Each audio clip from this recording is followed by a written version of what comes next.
Friends, class 12 chapter number 5 admission of a partner, उसमें question number 3 answer the following. 7 number का sum, A B and C are partners sharing profit and loss in the ratio of 20, 40% and 40% respectively. Respectively का मतलब होता है कि A will take 20%, B will take 40% and C will take 40%. Okay, they admitted D as a new partner for 1/8 share. वो D को नए partner के तौर पे लेते हैं और उसको कितना देंगे? 1/8 शेयर देंगे। Okay, now D is to receive. अब ये जो 1/8 शेयर है वो डी किस तरह से लेगा? देखो, D is to receive share from B. B और सी में से किस तरह से लेगा? वो 3:2 में लेगा। ओके, तो हमको फाइंड करना है new profit and loss sharing ratio और सेक्रीफाइस रेशियो की। जो सेक्रीफाइस कौन कर रहा है? बी और सी। तो ओके, तो हमको डी इज टू रिसीव, ये देखो सेक्रीफाइस रेशियो तो हमको दिया ही हुआ है। D is to receive share from B and C in the ratio of 3:2, मतलब कि दोनों का सेक्रीफाइस कितना है? 3:2 का। ठीक है, बी और सी का सेक्रीफाइस कितना है? 3:2 का। तो हमको सिर्फ फाइंड करना है यहाँ पर new profit and loss sharing ratio. Okay, तो सबसे पहले लिखेंगे हम A B and C share profit and loss in 20%, 40% and 40%। ओके, और 20% का मतलब तो हम जानते ही हैं क्या होता है उसका। 20% का मतलब होता है, ए का है 20% मतलब 20/100, बी का है 40% मतलब 40/100 और सी का है 40% मतलब 40/100। ये 0 कैंसिल हो जाएगा यहाँ पर से। ठीक है, तो यहाँ पर कितना आ जाएगा? 2/10, यहाँ पर आएगा 4/10 और यहाँ पर भी आएगा 4/10। इसका मतलब है 2:4, 2:4। और हम इसको अगर 2 से डिवाइड कर दे तो कितना बचेगा? 2 1 ज़ा 2, 2 2 ज़ा 4 एंड 2 2 ज़ा 4। ओके, तो ए बी एंड सी का जो profit and loss sharing ratio old वो कितना है? 1:2:2। ओके, अब हम फाइंड करेंगे new profit and loss sharing ratio. तो पहले हम फाइंड करेंगे कि डी कितना लेगा? 1/8 शेयर। तो यहाँ पर हम लिखेंगे डी विल टेक 1/8 शेयर। अब ये जो 1/8 शेयर है वो किसके पास से लेगा? वो बी और सी के पास से लेगा। किस रेशियो में लेगा?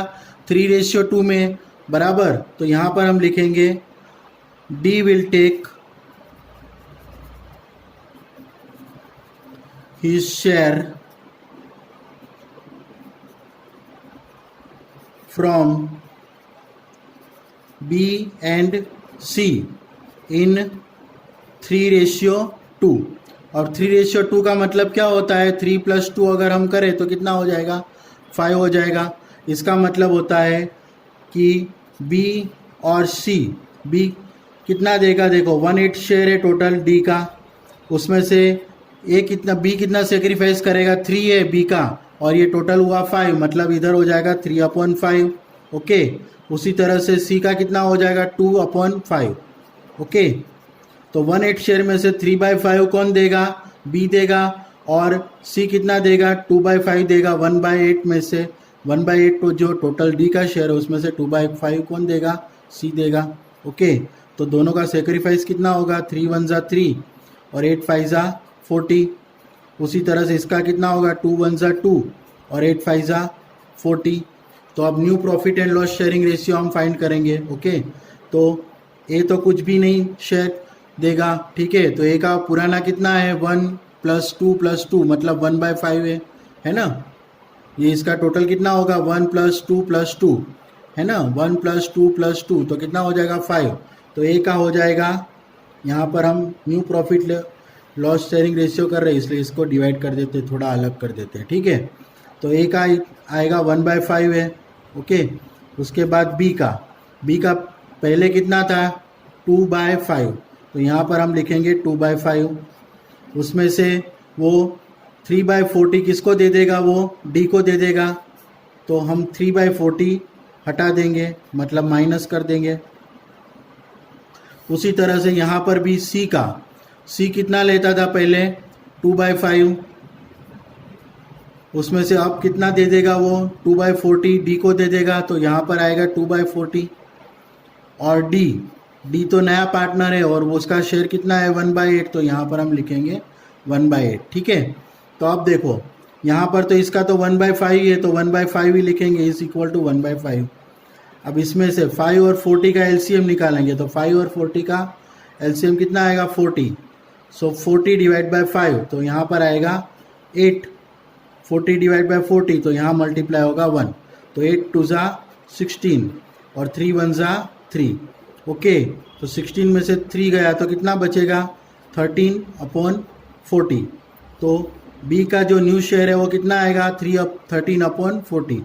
उसी तरह से हम सी का फाइंड करेंगे, तो 5 और 40 का एलसीएम निकलेगा 40। 40 डिवाइड बाय 5, तो कितना आएगा 8। 8 5 ज़ा 40। उसी तरह से 40 डिवाइड बाय 40, तो इधर आएगा 1, तो 8 2 ज़ा 16 माइनस 2 1 ज़ा 2, तो बी सी का कितना आएगा 16 में से 2 निकल जाएगा, तो कितना बचेगा 14। 14/40। ओके, अब यहाँ से ध्यान से देखो, यहाँ 40 है डिनोमिनेटर, यहाँ भी 40 है, पर यहाँ पर डिनोमिनेटर 5 है और यहाँ पर डिनोमिनेटर 8 है, तो हम सबके डिनोमिनेटर इक्वल करेंगे। डिनोमिनेटर इक्वल करने के लिए क्या करेंगे, यहाँ पर 5 है यहाँ पर, तो मल्टीप्लाई किससे करेंगे, इसको 8 से करेंगे। और बैलेंस करने के लिए यहाँ भी किससे मल्टीप्लाई करेंगे 8 से, तो ए का कितना हो जाएगा 8 1 ज़ा 8/40 हो जाएगा, तो ए शेयर विल बी 8/40। उसी तरह से यहाँ भी बैलेंस करने के लिए, मतलब कि 40 लाने के लिए क्या करेंगे हम 8 5 ज़ा 40 और यहाँ भी 5, तो कितना हो जाएगा 5 1 ज़ा 5 और 8 5 ज़ा 40। तो हमारा जो new profit and loss sharing ratio आएगा कितना आएगा, new profit and loss sharing ratio कितना आएगा, ए का 8, बी का 13, सी का कितना है 14 और डी का कितना है 5। अब हम टेली कर लेते हैं, टोटल 40 हो जाता है कि नहीं होता है। देखो 13 + 8 21, 21 + 5 कितना होगा 21 + 5 26, 26 + 14 हाउ मच 40 हो जाएगा। ओके, तो हमारा जो new profit and loss sharing ratio है 8:13:14:5। ओके, और सेक्रीफाइस रेशियो तो हमको ऑलरेडी दिया हुआ है 3:2। ओके।